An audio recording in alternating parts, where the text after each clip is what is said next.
এমন একটি মাহফিল, এমন একটি সমাবেশ, এটা বাংলাদেশ কোন নেতা নেত্রী সমাবেশ নয়, স্বৈরাচার সরকার শেখ হাসিনার সমাবেশ নয়,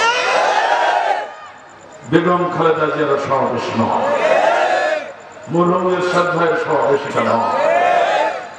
এটা হলো মহান আল্লাহ রাব্বুল আলামিনের ঘোষিত পৃথিবীর শ্রেষ্ঠ সমাবেশ, কোরআনী সমাবেশ। আমার রাসূলের ঘোষিত এটা হলো রিয়াজুল জান্নাহ, জান্নাতের একটা অংশ।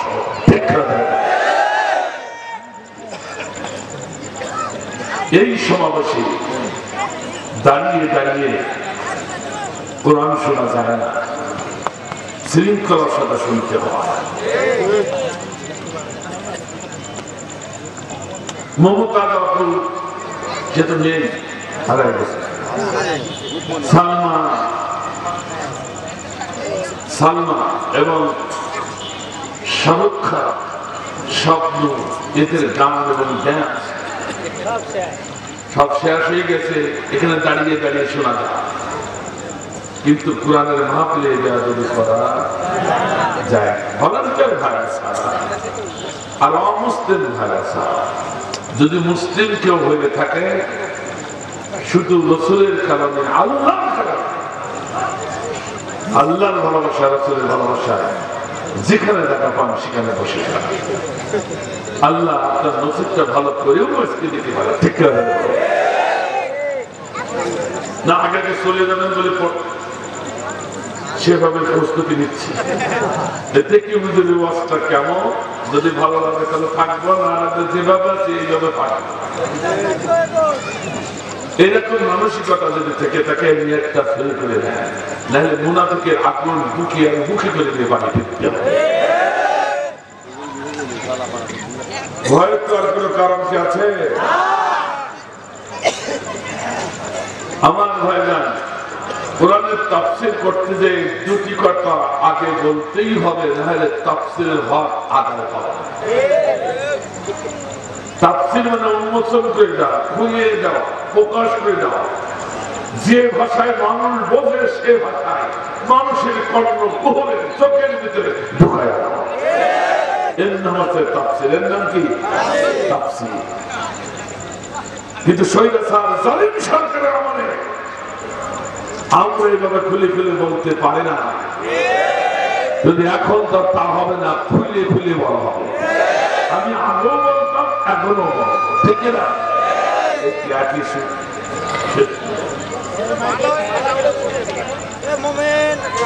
আমার ভাইরা উল্টো পাল্টা বলেন না, হুজুর তাফসীর মাহফিলে আবার রাজনীতি করছে, এরকম অনেকেই বলতে পারে।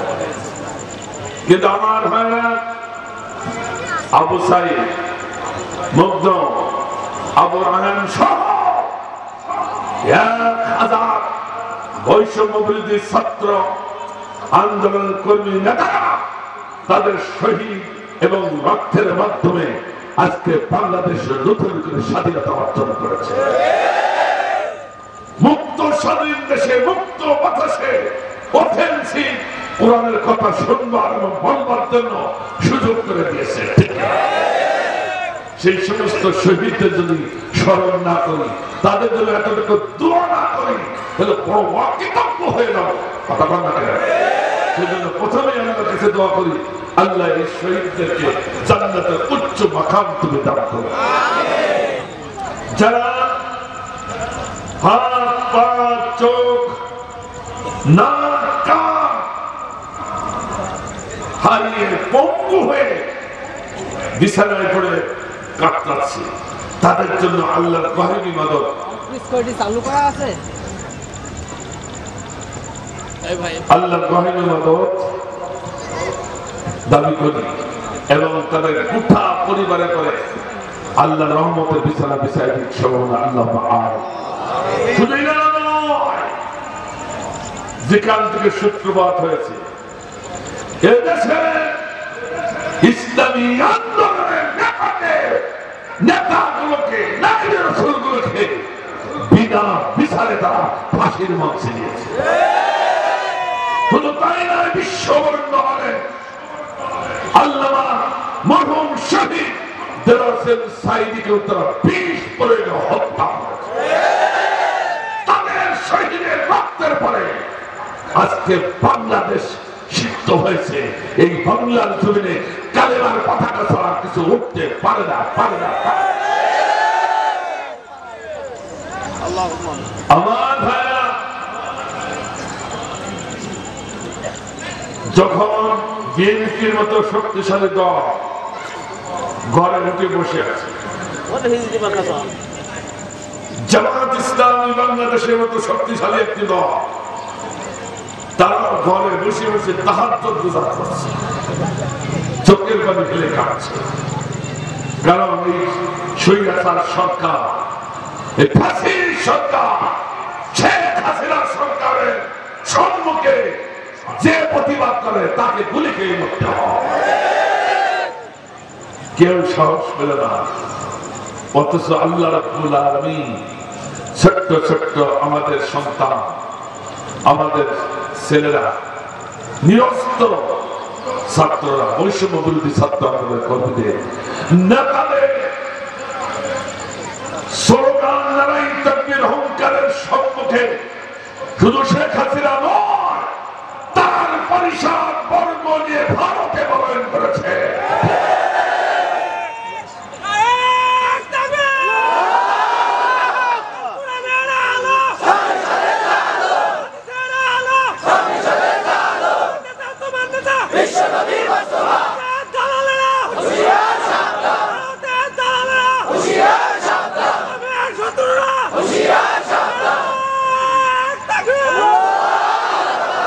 আমার ভাইরা, শেখ হাসিনার নাম উচ্চারণ হলো কেন কোরআনের মাহফিলে?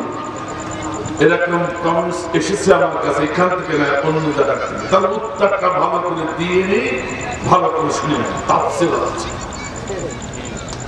আমি এটাও তাফসীর করছি, যত ভূমিকায় বলছি। মিজানুর রহমান ভাই বলছিল তাব্বাত ইয়াদা আবি লাহাব। কার কথা? কার কথা? আল্লাহ থেকে কি আমরা বেশি মুত্তাকি করেছেন? কথা কোন? আল্লাহ সেদিন বলেছিল জিহাদ আমার রাসূলের দিকে উঠেছে, জিহাদ আমার রাসূলকে মারার জন্য ইঙ্গিত করেছে, জিহাদ আমার রাসূলের বিরুদ্ধে লেখালেখি করেছে, জিহাদ দিয়ে আমার রাসূলের দিকে পাথর ছোড়া হয়েছে।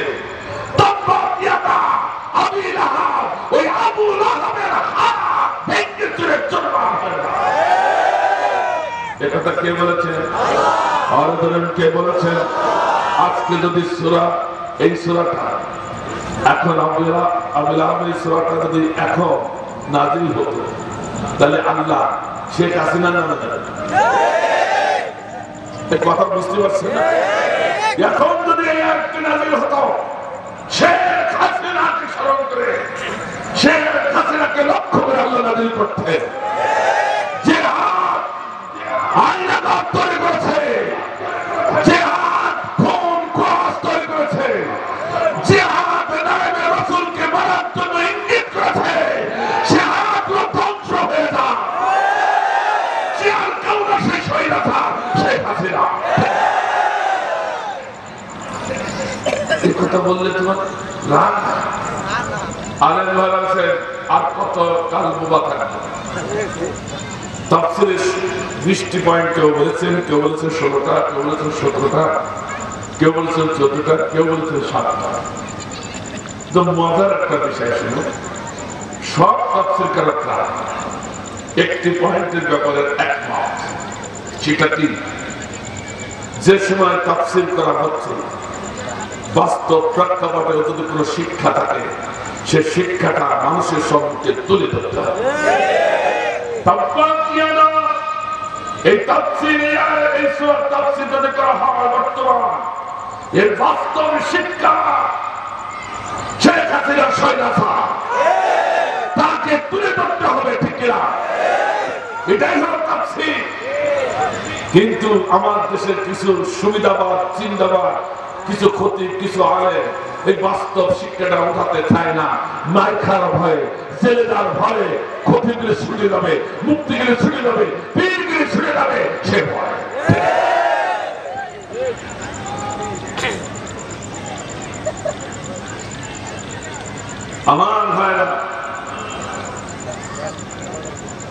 সে ব্যারিস্টার সুমন গেল কোথায়? ব্যারিস্টার সুমন তার পিছনের দাঁত দিয়ে এখন ডিম ঢুকছে, সিদ্ধ এই জন্য মনে হয় ডিমের দাম এত বেড়ে গেছে।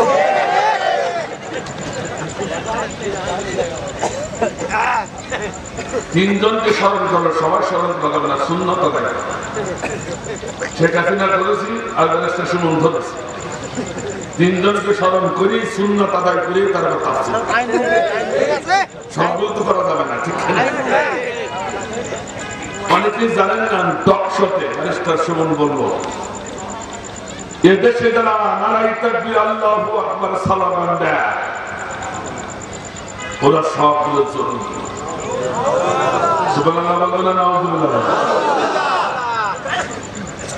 কারণ জঙ্গির গন্ধ আসছে ওদের রাত, শুনতেছেন? আমার ময়দান আল্লাহু আকবার তাকবীরকে যে জঙ্গি বলে, তাহলে আল্লাহ জঙ্গি কথা কয়জন বললেন? আর গুলো আল্লাহকে জঙ্গি।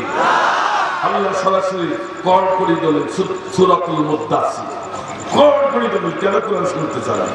মান ক্বালা বিহি সাদাকা, যে ব্যক্তি কোরআন দিয়ে কথা বলে তারাই কেবল সত্য কথা বলে। তুমি লেকচার দিবা, তোমার লেকচার অনুষ্ঠান কোরআন দিতে বা লেকচার দিতে হবে, ঠিক না? কথা বলেন না?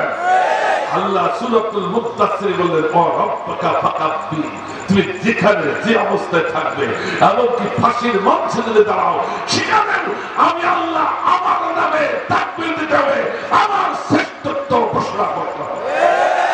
উচ্চ স্বরে তাকবীর দেওয়ার কথা কে বলেছে? আর উচ্চ স্বরে তাকবীর দেওয়াকে জঙ্গি বললো, আল্লাহকে যে জঙ্গি বললো।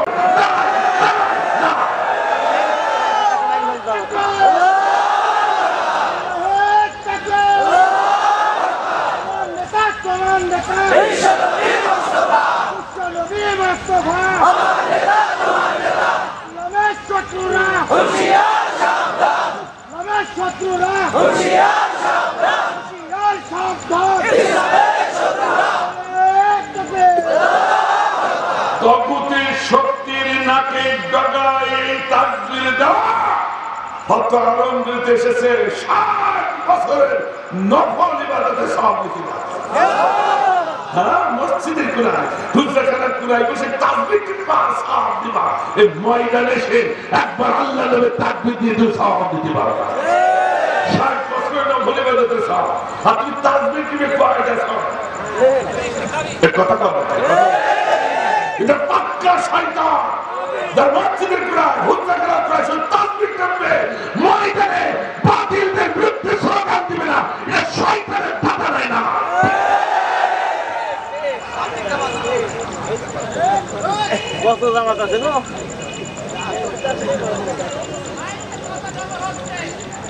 মাইকে বেকার হচ্ছে, আমি বুঝতে পারছি।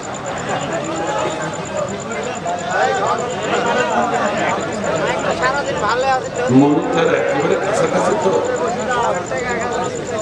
স্টেজ আর একটা লম্বা করতে তো মনিটার একটু বক্তা থেকে দূরে রাখতে, এরা পরামর্শ দেবে না, কিছু করার। আমার ভাইরা যা আছে এরপরে সন্তুষ্ট থেকে চলো। দেখেন কোনটা তাকবীর দেখছে না, তাকবীর উত্তর যেটা দেবে না, ব্যারিস্টার সুমনের দলে দেখেন খেয়াল করেন, ওটার সময় কিন্তু এসে গেছে। আমার ভাইজান এমন কাঁদানি হচ্ছে ব্যারিস্টারের সুমনের, চোখের পানি কপাল নেড়ে বসে।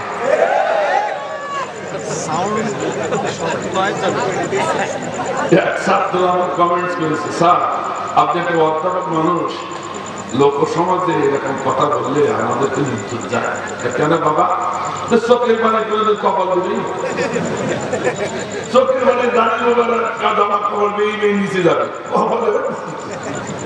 বাবা তুই বুঝতে পারো কি স্যার, ওরে ব্যারিস্টারকে সুমনকে ও দান করে সুদা করে মারবে কেন? তুই উল্টো করে কষণ হচ্ছে, থেকে মাথা নিছে। এই বাবা যদি কাদানি হয় তখন চোখের পানি কোন বসতে যাবে? কথা ঠিক আছে তো?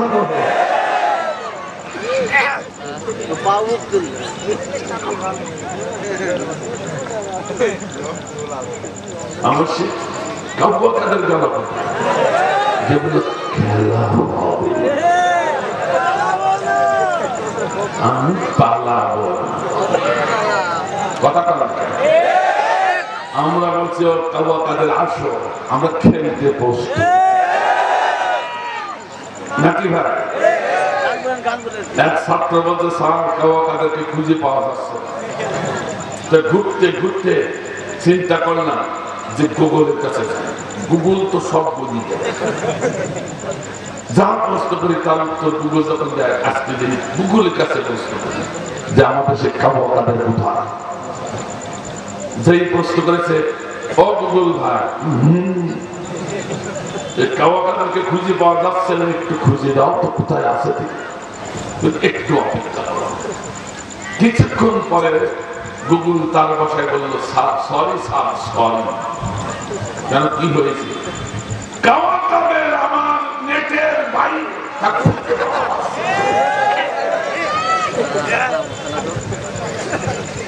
বিশ্বনন্দিত আল্লামা মরহুম দেলোয়ার হোসেন সাইদি শহীদ দেলোয়ার হোসেন সাইদি বলেছিলেন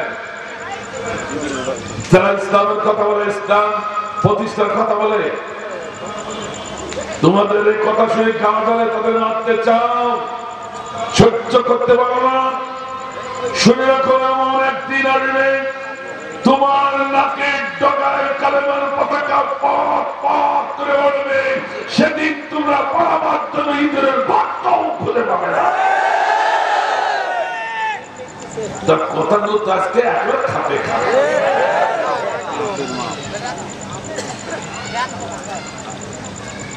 রাগ করবে নাকি ভাই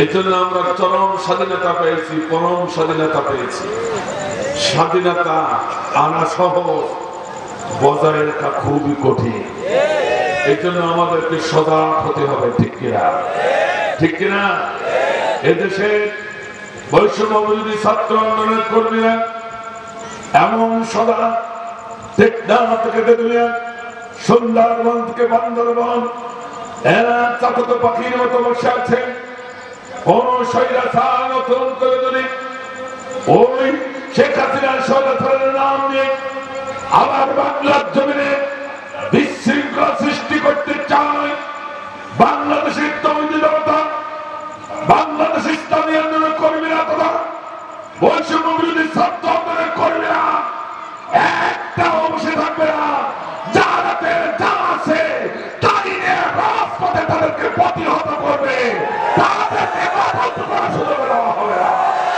এতে আপনারা রাজি কিনা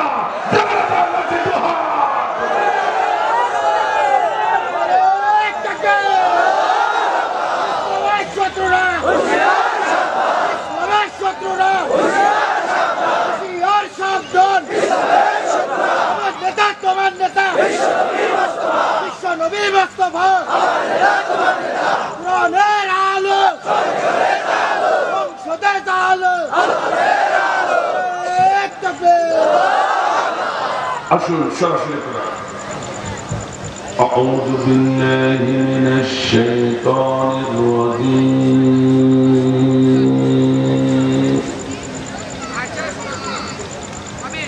بسم الله الرحمن الرحيم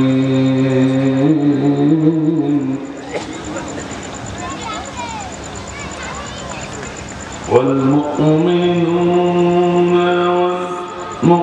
والمؤمنات بعضهم أولياء بعض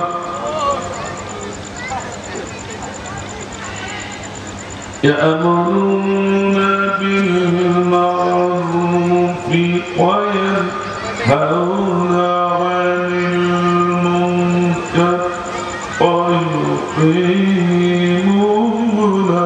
الصلاة ويؤتون الزكاة ويطيعون الله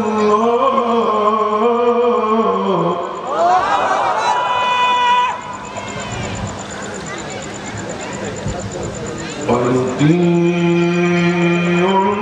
الله ورسوله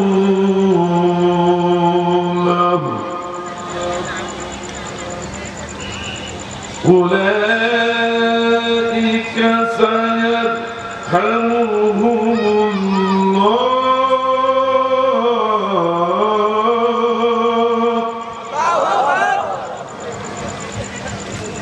إن الله عزيز حكيم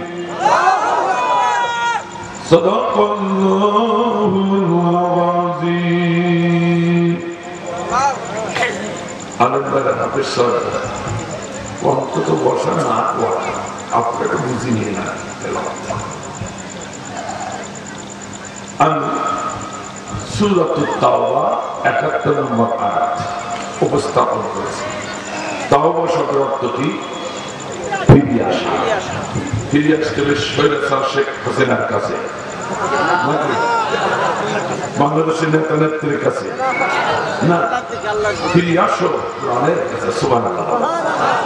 আল্লাহ ডাক দিয়ে বলছে, ও নাটোরের মানুষেরা, ও আমার গোলামরা, তোমরা সেদিন এক সাগর রক্তের বিনিময়ে ৭১ সালে, আয়াতের নাম আছে ৭১, ঠিক কিনা? সেদিন ৭১ সালে এক সাগর রক্তের বিনিময়ে বাংলাদেশে একটি অবস্থান তোমরা তৈরি করেছিলে, বিশ্বের মানচিত্রে একটা জায়গা করে দিয়েছিলে, একটা মানচিত্রে তোমরা মান দিয়েছিলে, লাল সবুজের পতাকা এদেশে আনয়ন করেছিলে, এক সাগর রক্তের বিনিময়, অসংখ্য শহীদদের বিনিময়। ও বাংলাদেশের যুবক তরুণরা আর একবার একাত্তর তৈরি করে, আর একবার এক সাগর রক্তের বিনিময় অপসংস্কৃতির অন্ধকারকে ছিন্ন করে বাংলার জমিনে কোরআনের আইন প্রতিষ্ঠার জন্য আর একবার ছাড়িয়ে বড়। এর নাম হবে তাওবা। ফিরে আসো কোরআনের কাছে। আল্লাহু আকবার। আমরা পারবো না, আমরা পারবো না ইনশাআল্লাহ। আসুন এবার সরাসরি বাংলা অর্থটা একটু শুনে।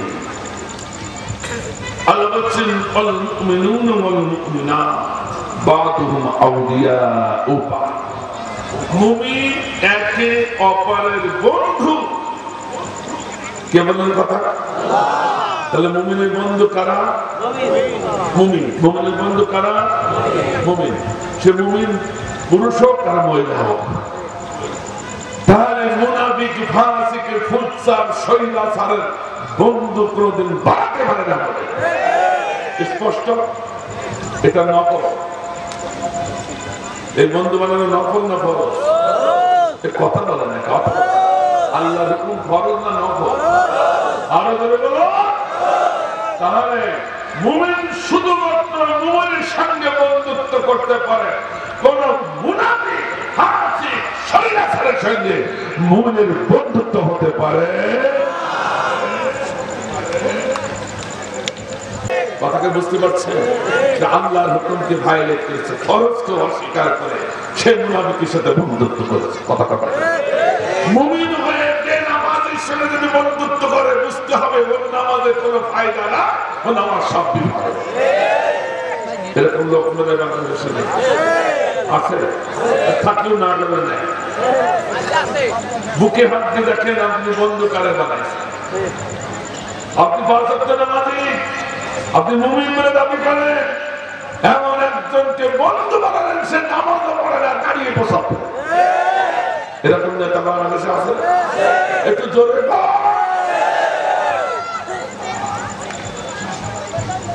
আমি আমার মসজিদ থেকে কেবল বের হওয়া, ফজরের নামাজ পড়ে একজন মুরব্বী হাজী সাহেব, ভালো আমলকারী ব্যক্তিত্ব, তিনি ফজরের নামাজ, তিনি তাহাজ্জুদ বিদায় করেন। আমি জানি তিনি বেরিয়ে আসেন।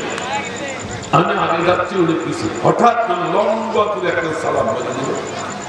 সালাম দিলে আমি চিন্তা করলাম হাজি সাহেব তো জানে না পিছন দিক থেকে আমার সালাম দিচ্ছে। আমি পিছনে ফিরে দেখি আমাকে সালাম দেয়। ও সালাম দেশে চায়ের দোকানে এক নেতা মৌসালা নেতা বসে আছে, তারও সালাম। কথা বুঝতে পারছেন? সালাম দিয়ে সেদিকে দৌড়াচ্ছে। তাহলে বুঝে পেলাম সালাম আমার। এইবার যাইয়ে হাজি সাহেব মৌসালা নেতার সাথে বুকে বুক মেলে কি করছে? ভালো করে বুঝুন। অথচ হাজি সাহেব ফজরের নামাজ পড়ে, বাম হাতে সিগারেট, ডান হাতে চা করতেছে। আর যে ব্যক্তি ফজরের নামাজ পড়ে না সে কখনো গ্যারান্টি দিতে পারবে না যে ফরজ গোসল করে। কথা কথা ফজরের নামাজ যে পড়ে না সে ফরজ গোসল করে। আর পোশাক পায়খানাতে বাদ কথা কামাতে স্কিন প্যান্ট পরা, এরা দাঁড়িয়ে ছাড়া পোশাক পরতে পারে না। কথা বলবে না? যারা এই জাতীয় স্কিন প্যান্ট পরে রাস্তার ধারে দাঁড়িয়ে পোশাক করে, দাঁড়িয়ে পোশাক করে যেই পোশাকের ফোটা বন্ধ হয়ে গেলে আমি সেন্টারটা নিয়ে দিয়ে হাঁটা শুরু করে, এ পোশাক বাড়ি ও পোশাক এবং বারুদের মতো শুনেছে ও পোশাক একবারে বের হয় না, অনেকটা লম্বা হয়। ডাক্তারদের কাছে দেখেন জড়ানো জড়ানো ঘাট প্রতিঘাত আস্তে আস্তে চলে আসে, যাতে একবারে যায় না। আর তুমি যেই ফুটা বন্ধ হয়ে গেছে অমনি ঢুকিয়ে দিয়ে হাঁটা শুরু করে বসে না ও বসে না। 12 দিন মতো শুনেছি। বিশ্বাস যদি না করেন, ও যখন প্যান্ট খুলবে বাম হাত দিয়ে প্যান্টটা নিয়ে নাকের কাছে ধরবে, মনে হবে এই দেশে কি পাঠা ছাগল তার থেকে এই প্যান্টের জ্ঞান বেশি।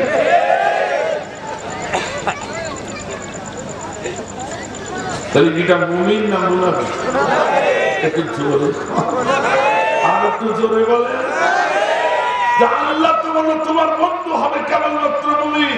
তুমি মসজিদে নামাজ পড়ে তাহাজ্জুদ করে হাস করে তুমি মুনাফিকের সঙ্গে তুমি কোলাকুলি করলে, বেনামাজির সঙ্গে কোলাকুলি করলে তুমি আর মুমিন থাকতে পারলে না, তুমিও মুনাফিক হয়ে।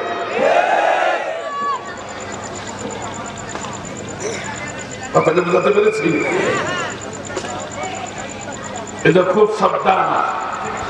বন্দুক কারে বানাবে দেখি শুনে বানাবে। আল্লাহ বলেন এখনো বুঝতে পারেন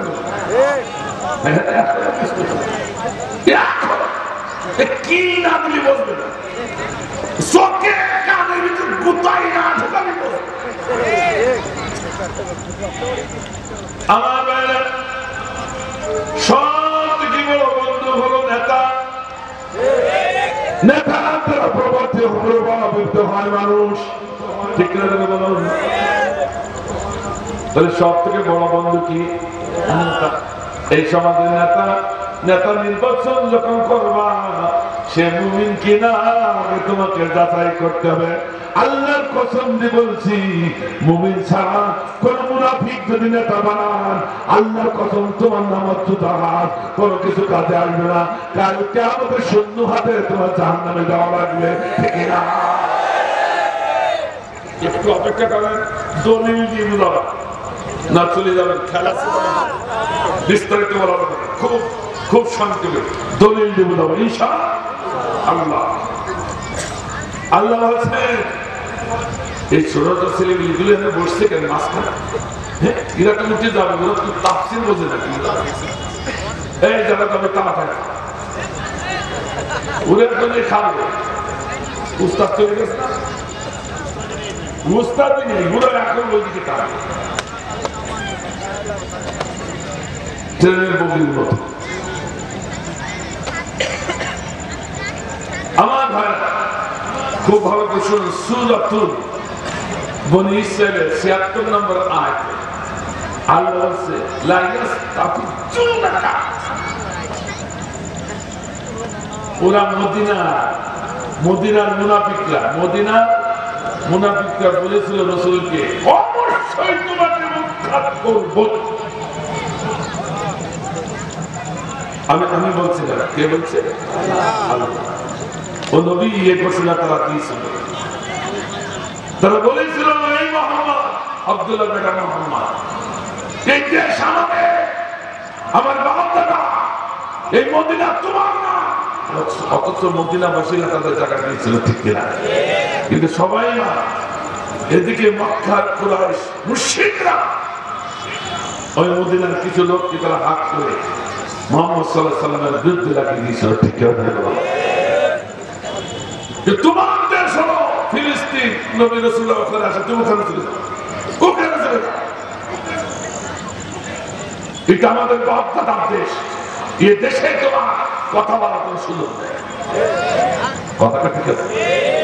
আল্লাহ বলছে সুন্নাতান কদ আরসালনা ক্বাবলাকা মির রুসুলিনা ওয়ালা তাজিদু লিসুন্নাতিনা তাকবীরা। আল্লাহু আকবার। নবী হে, আমার সুন্নাত কোনো গরমিল না, আমার সুন্নাতে কোনো পরিবর্তন নাই। আগেও যেমন ছিল এখনো তেমন আছে, ভবিষ্যতে তেমন থাকবে। সুবহানাল্লাহ, সুবহানাল্লাহ বলে। এই কথা কে বলল? আল্লাহ। কে বলল? আল্লাহ আগে বলতে বলছে দেখো নমরুদের দিকে তাকাই, দেখো যেভাবে জুতা পিটা করে তাকাইছি, এটা আমার সুন্নাত। আল্লাহ বলছে এটা কার সুন্নাত? ফিরাউনকে আমি পানিতে চুবাই চুবাই মেরেছি, এটা আমার সুন্নাত। আল্লাহ বলে, আল্লাহ বলে। কাজে নবী তুমি চিন্তা করো না, ওরা তোমাকে বের করে দিতে চায়, উৎখাত করতে চায়, কিন্তু এটা হলো আমার সুন্নাত। ওরা তা করতে চায়, আমি তার উল্টোটা করি। সুবহানাল্লাহ। এ কথা কে বলছে? আর কে বলেছে?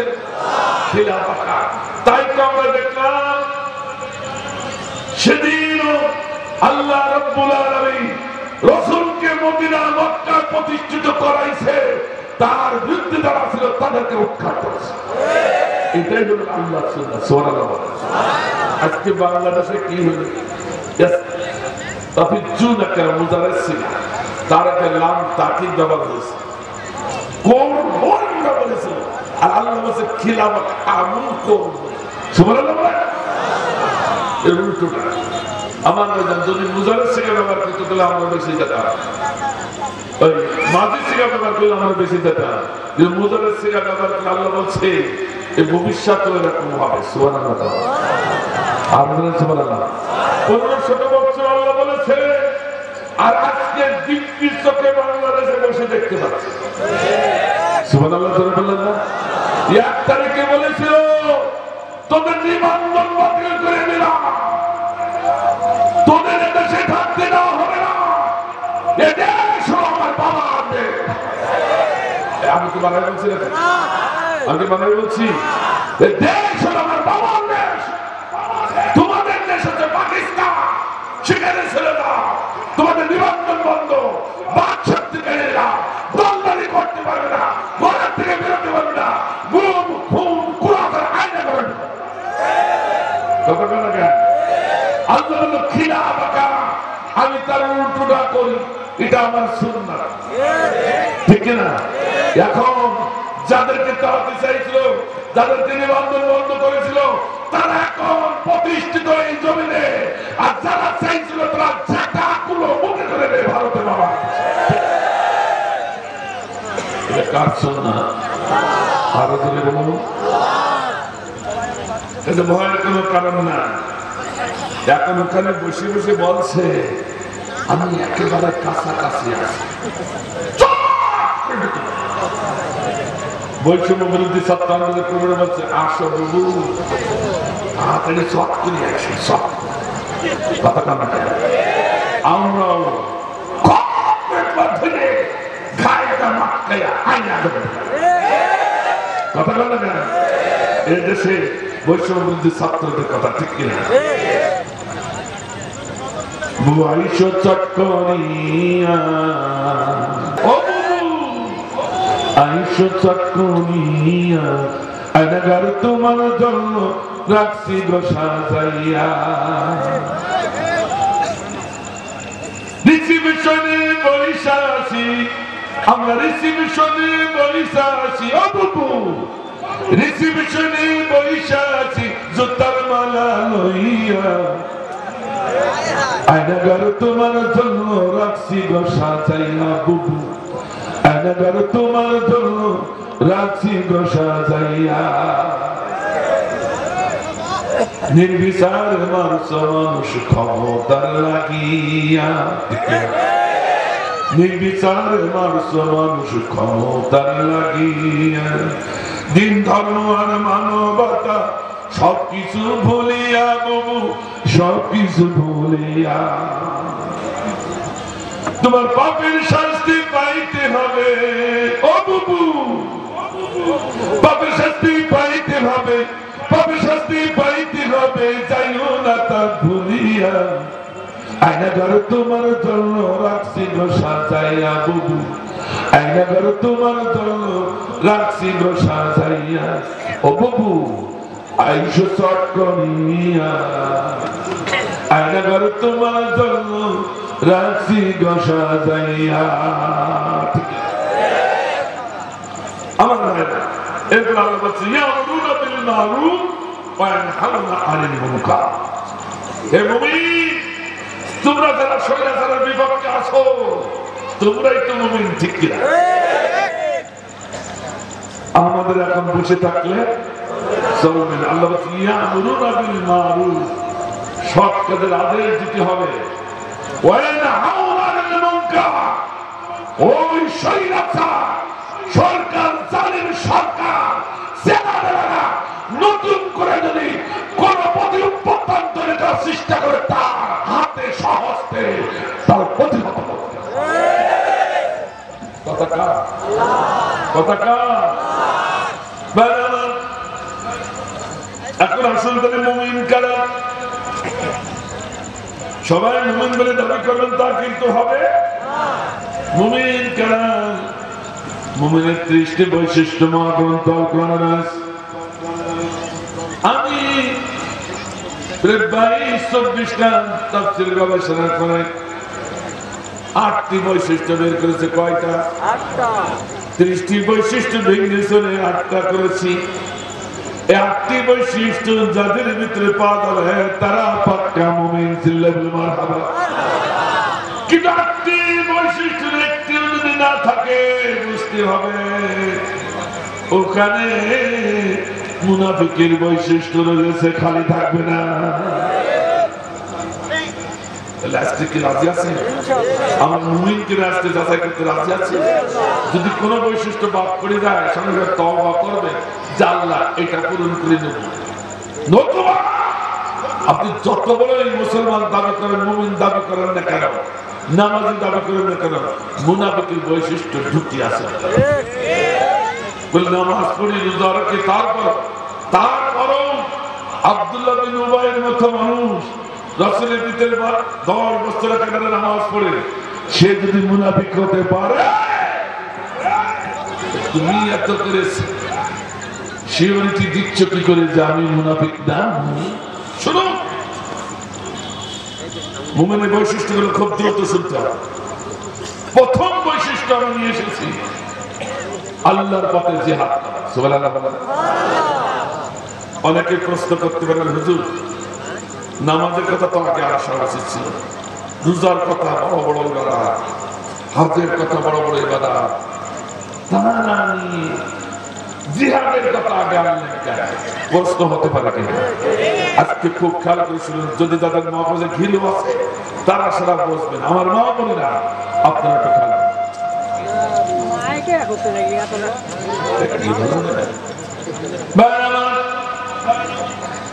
আল্লাহর হুজরাত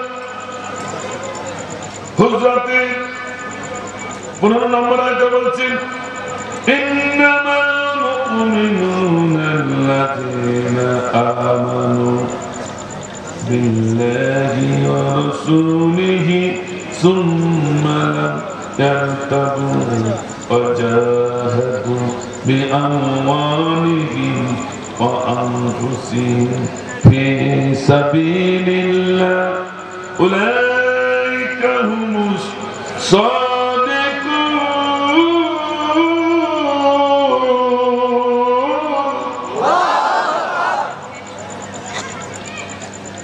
বিস্তারিত বলা যাবে না, জিহাদের কথা আল্লাহ এখানে ঘোষণা করেছেন। আল্লাহ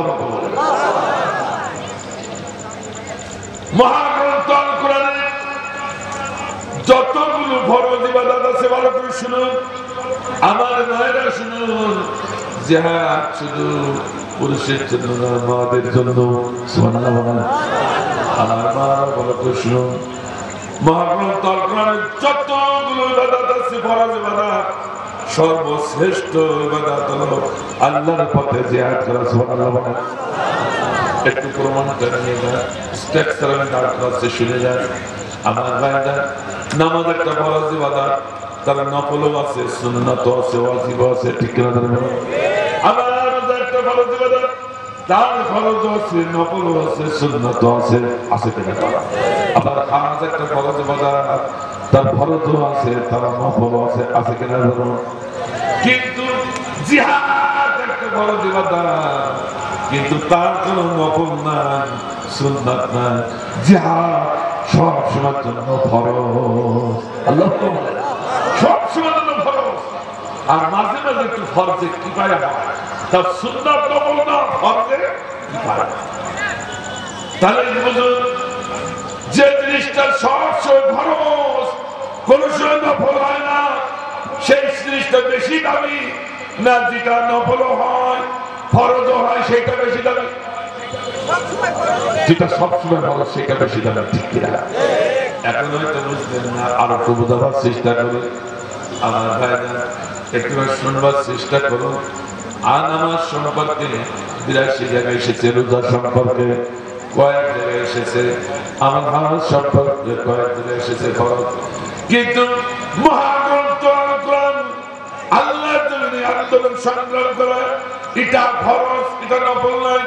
এই আন্দোলন সংগ্রামে জিহাদ করার আয়াত মহাগ্রন্থ কোরআনে 627 থেকে এসেছে। আল্লাহু আকবার।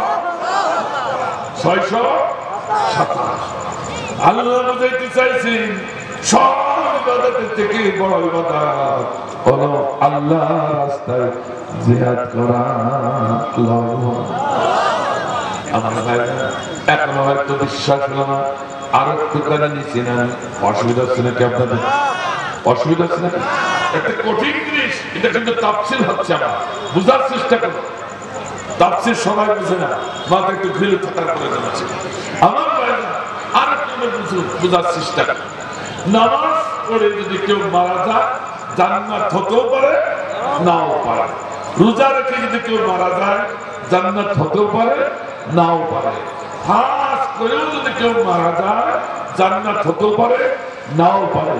কিন্তু আল্লাহর রাস্তায় জিহাদ করতে করতে যদি কেউ মারা যায়, রাসূল বলেছেন ও মরতে শহীদ হতে বিলম্ব হবে, আল্লাহর জান্নাতে বিলম্ব হবে। সুবহানাল্লাহ জোরে বলা যাবে না? সুবহানাল্লাহ জোরে বলা যাবে না? তাহলে কি বুঝতে পেরেছেন কোনটা বড় ফরজ? একটু বুঝা যাচ্ছে না? আমি তো কোরআন দিয়ে বুঝাচ্ছি, তারপরে না বোঝেন তো আবার করার কিছু। কিন্তু আমরা এতদিন এই ইবাদতটা থেকে বিরত ছিলাম, কারণটা কি? কারণ হচ্ছে স্বৈরাচার সরকার। কারণ জিহাদের কথা বললেই জঙ্গি বলতো। আমরা জিহাদ বুঝি না, কিন্তু বাতিল, মুশরিক, কাফির ওরা জিহাদ বুঝেছে। বিশ্বাস করে নামাজে কোনো বাধা দেয় না, রোজায় কোনো বাধা দেয় না, হাজে কোনো বাধা দেয় না, কিন্তু জিহাদ করতে দেয়নি। কথাটা বাঁচা এমন দিন গেছে, জিহাদের বই বাড়ি পেলে তাকে ধরে জেলখানা। এই কথা আমি কি মিথ্যা বললাম নাকি? ব্যাপারটা কি? 5 ওয়াক্ত নামাজ পড়ছে যে কোরআন দিয়ে, তার যায় না যে জিহাদের আয়াত পড়ে পড়ে নামাজ পড়তেছে, হাজ করতেছে, তাদের জেলখানায় ঢুকায় না। একখান ছোটি বইতে 2টি আয়াত জিহাদের কথা আছে, সেই বই পেয়েছে, ধরে জেলখানায়।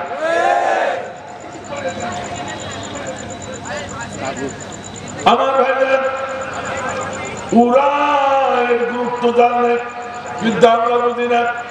ওরা জানে প্রতিটা মানুষের ভিতরে জিহাদ নামক ইবাদত যদি ফিট হয়ে যায়, তাহলে ওই জমিনে আমাদের মতো স্বৈরাচারের রাজত্ব আর থাকবে না।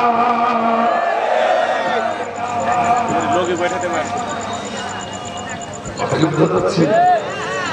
সেই জন্য জিহাদকে ওরা জঙ্গি বলে ঘোষণা দিয়ে মানুষের সম্মুখে নির্দিষ্ট করেছে এই বড় ইবাদতে যেন না আসে। ওই বড় ইবাদতে আসতে ওরা আল্লাহ তাআলা তুই আল্লাহ। আর এই দেশের কিছু শৈলাচার মৌলবি মুফতি হুজুর এই জিহাদের বিপক্ষে ছিল, ঠিক কেন? যেমন মুফতি রুহুল আমিন মাওলানা ফরিদউদ্দিন বাসু, কথাটা মাথায়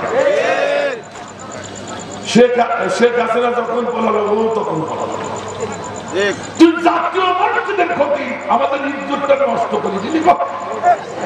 কথাটা মাথায় ও শেখ হাসিনা সহিত আরো বলাইছে তুই বলালি কেন? কথা করার কথা তাহলে বুঝা গেল ওই স্বৈরাচারের দোষর ছিল এই মুক্তির মোলামিনা পালাবে কে? ঠিক না? পালাইছে রে পালাইছে, পালাইছে রে পালাইছে। ধর ধর ধর জালিম ধর, সুযোগ না পায় পালাবার। ধর ধর খুনি হাসিনার ধর, সুযোগ না পায় পালাবার। ধর ধর ধর জালিম ধর, সুযোগ না পায় পালাবার। জেগে উঠেছি ছাত্র সমাজ, ফুঁসে উঠেছি জনতা, নাই নাই নাই নিস্তার, সুযোগ না পায় পালাবার। ঠিক না? শুনি নাই কোনদিন আয়না ঘর, হারুন বিপ্লব যার কারিগর। কথাটা না শুনি নাই কোনদিন আয়না ঘর, হারুন বিপ্লব যার কারিগর। ডাইনি বুড়ি তার বড় মাস্টার, ডাইনি বুড়ি তার বড় মাস্টার, খুন গুম করেছে করেছে সাবার, সুযোগ না পায় পালাবার। ঠিক না? আমার ভাইরা, আমি জিহাদ থেকে বলতে চাইছিলাম এই জিহাদ মানেই যে অস্ত্র নিয়ে ঝাঁপিয়ে পড়তে হবে তা নয়, চূড়ান্ত পর্যায়ে আছে অস্ত্র। আর এর আগে হলো আল্লাহর জমিনে আল্লাহর দ্বীন কায়েমের জন্য আন্দোলন সংগ্রাম করা। কথাকে বুঝাতে পেরেছি? আমার ভাইরা, এখন যদি বিশ্বাস না হয় আরো একটু বেলা নিচ্ছি না, আমি দেখি আপনারা কত সময় পারে। অসুবিধা হচ্ছে? আল্লাহ রাসূল বলেন মাতা ওয়ালা নাসু ওয়ালা মুহাদ্দিস বিহি নাফসা মা তাআলা শুবাতুন মিনান নিফাক। যে ব্যক্তির মরণ হলো অথচ আল্লাহর জমিনে আল্লাহর দ্বীন কায়েমের আন্দোলন সংগ্রাম করলো না, আল্লাহর জমিনে আল্লাহর দ্বীন কায়েমের তামান্না অন্তরে থাকলো না, ও ব্যক্তির মরণ হলো সম্পূর্ণ মুনাফিকের মরণ। কথা ঠিক আছে? তাহলে যারা আল্লাহর দ্বীন কায়েম করতে চায় না, বরং মানবরচিত আইন কায়েম করতে চায়, আন্দোলন সংগ্রাম করে, ওগুলো মুমিন না মুনাফিক? এবার আসতেই যাচ্ছে কে? বোঝার চেষ্টা করো। রাসূলের হাদিস হাদিস শুনছি এখনো বিশ্বাস হবে। আমি তো নামাজ পড়ি, আমি তো রোজা রাখি, আমি তো হাজ করি, আমি তো দান খরচ করি, আমি তো ভালো কাজ করি, তারপরে আমি মুনাফিক হলাম কি? শুনি নাও করি হবে। রাসূলুল্লাহ বললেন ওয়াইন সামা ওয়া সাল্লা ওয়া জামা নাবু মুসলিম ফাওয়া যুশিয়া জাহান্নাম। ও ব্যক্তি নামাজি হয়, রোজাদার হয়, নিজেকে বড় খতিব মুফতি মুহাদ্দিস বলে দাবি করে, অথচ আল্লাহ জমিনে আল্লাহ দ্বীন কায়েমের জন্য মানুষকে ডাকে না, নিজেও দ্বীন কায়েমের জন্য আন্দোলন সংগ্রাম করে না, মরণের পর হবে ও দোজখের লাকড়ি। ঠিক না? হাদিসুন সহিহ। তাহলে একটা স্পষ্ট হয়ে গেল আল্লাহর জমিনে আল্লাহ দ্বীন কায়েমের এই জিহাদ, এই আন্দোলন এই সংগ্রামে যদি আমরা আত্ম দিয়ে না করি, নামাজ দিয়ে, রোজা দিয়ে, হজ দিয়ে কোনো কাজ হবে না, মুনাফিকের বাবা হবে।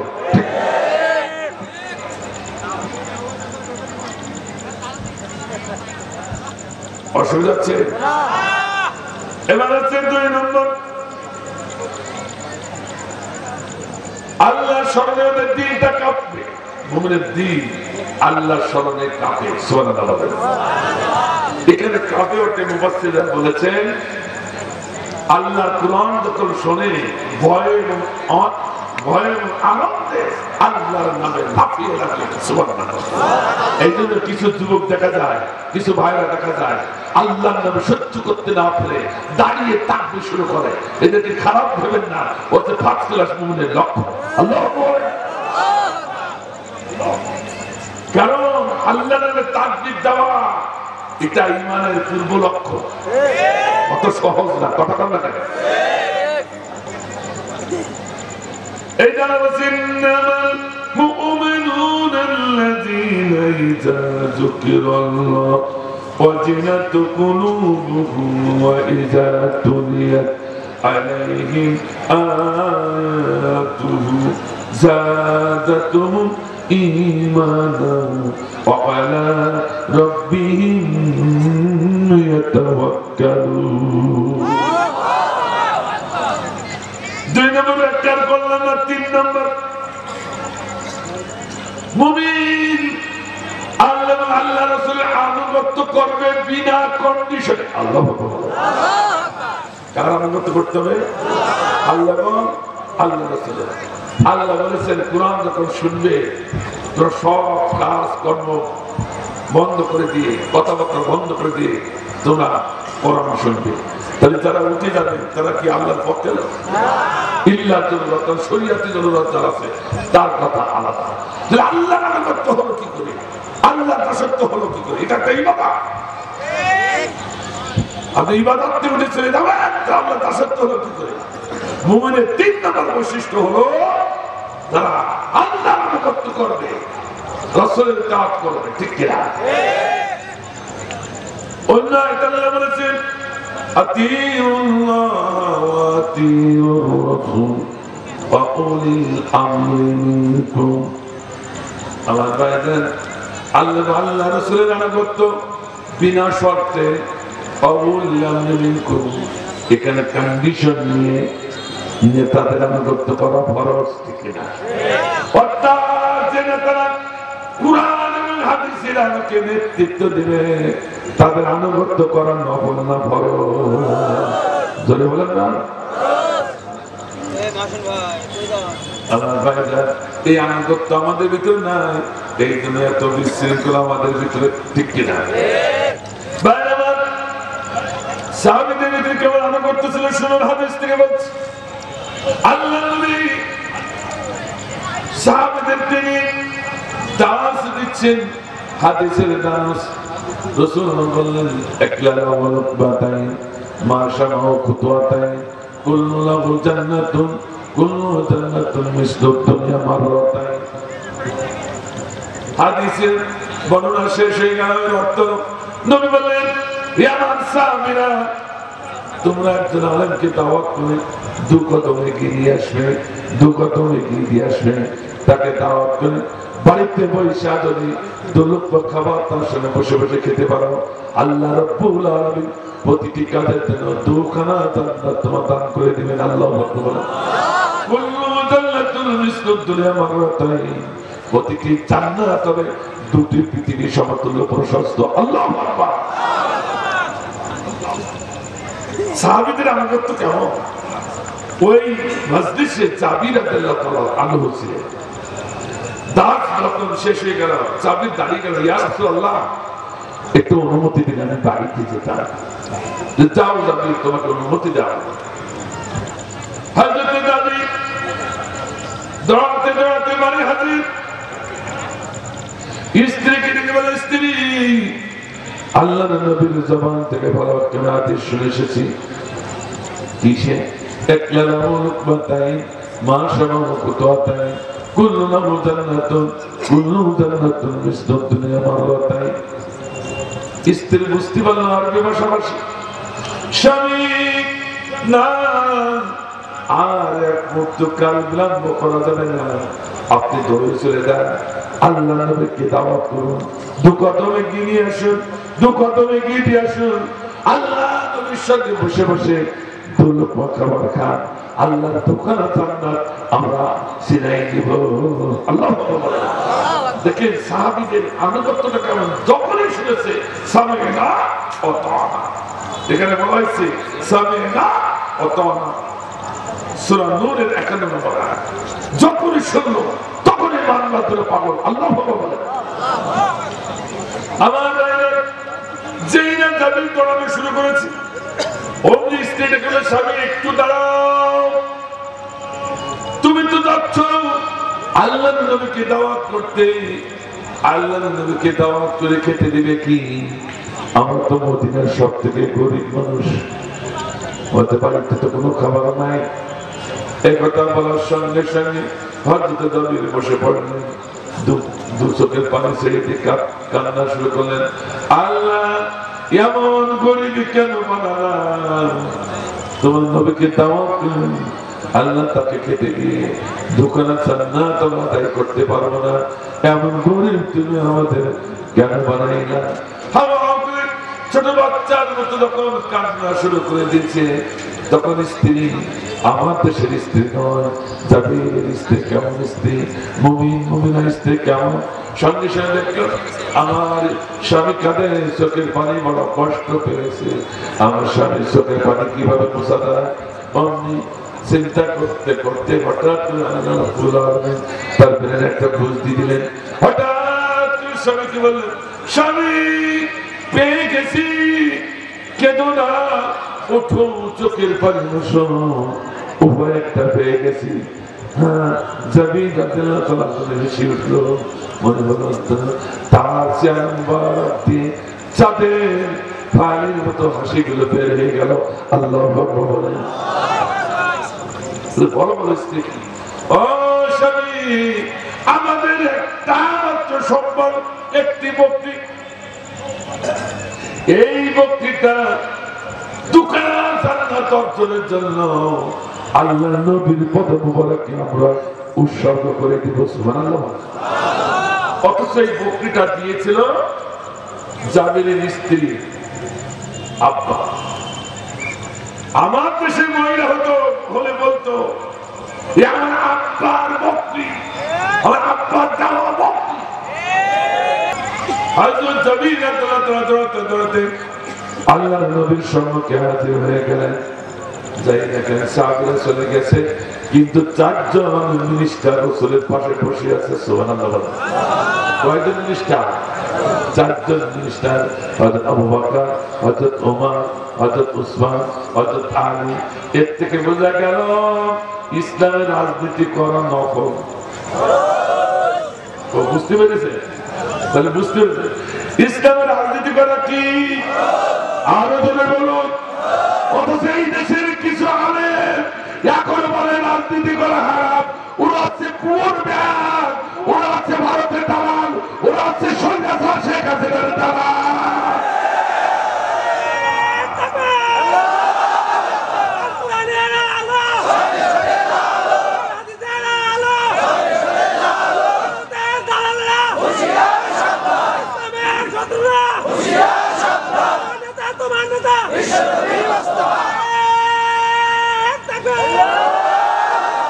আল্লাহ ভাইকে কবুল করুন, আমিন। এই ভাগ্য সবার জোটে না, আল্লাহ নবীর টাকা শৈলতার সরকার হলেও নাম আগে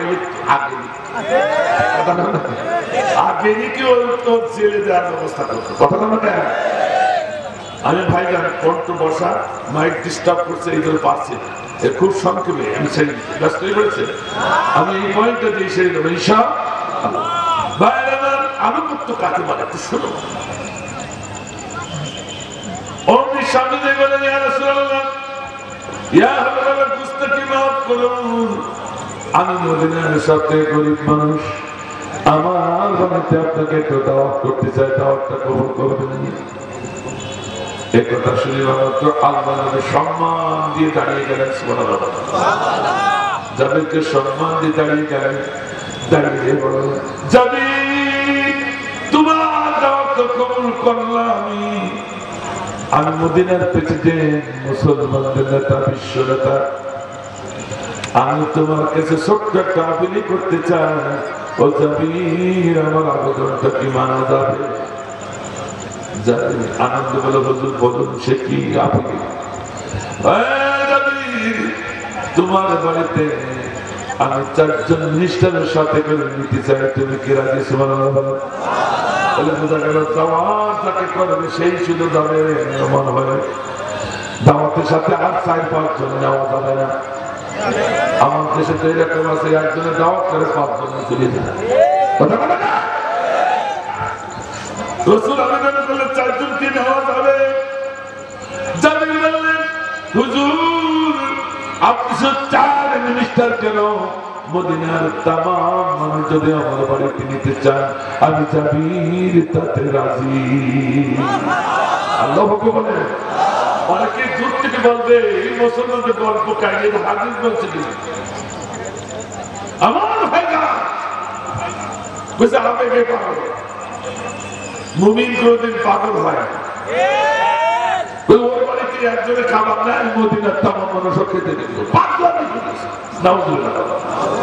মুমিন কোনদিন পাগলামি করে না। কি করলো এটা শুনে যান, বলি দিই নাকি ভাই? বলবো নাকি? আমার ভাইরা কি করলো শুনুন। পরীক্ষা করার জন্য আল্লাহ নবী নিজে মাথায় করে মাটি বহন করে, সাহাবীরা মাটি কাটে, নবী মাটি কাটে, সাহাবীরা মাথায় করে বহন করে। যুদ্ধের ময়দানে নবী মাটি বহন করতে করতে মাথাটা টুকরা করে গিয়েছিল। আমার ভাইটা একটু বাঁকা হয়ে গিয়েছিল।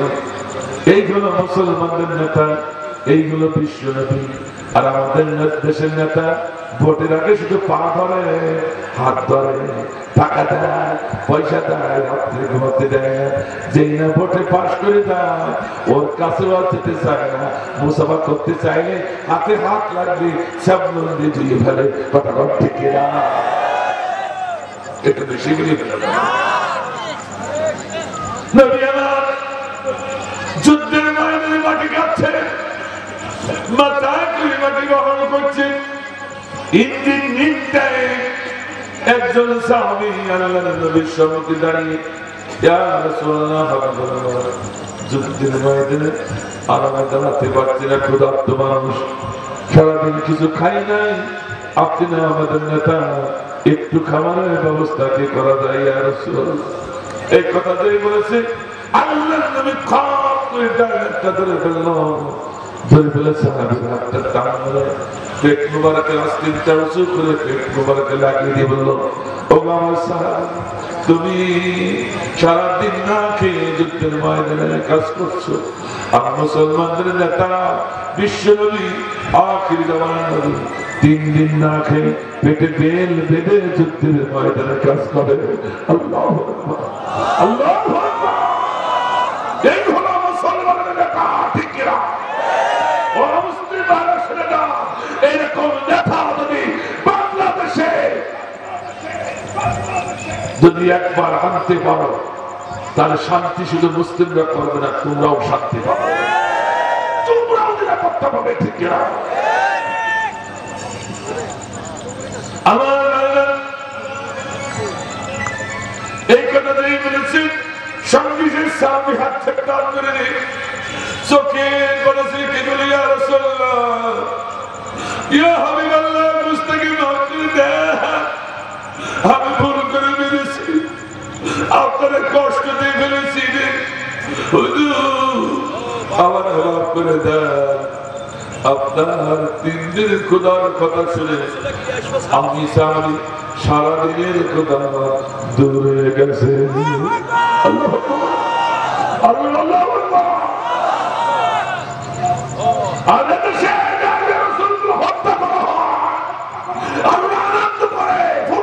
মিষ্টি খায় মুসলমানের ঘরে ধর্ম হতে পারে না।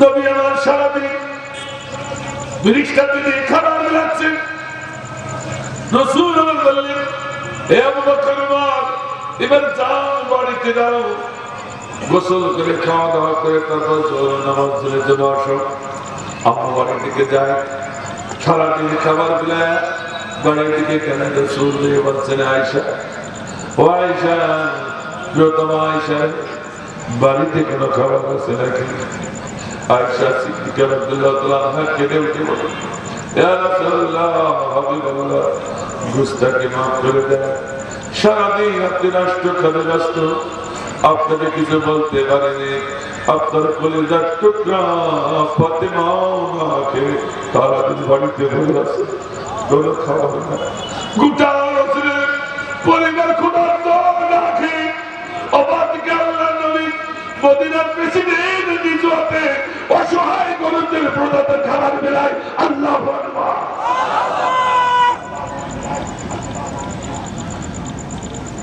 নবী চিন্তা করলেন যে আমার কলিজার টুকরা ফাতিমা না কি আমি এখন কি করি আমি তো নিজে ক্ষুধার্ত ক্ষুধা যন্ত্রণা সহ্য করতে পারি না যাই আল্লাহর ঘরে বসলে সিজদায় পড়লে ক্ষুধার যন্ত্রণা দূর হয়ে যাবে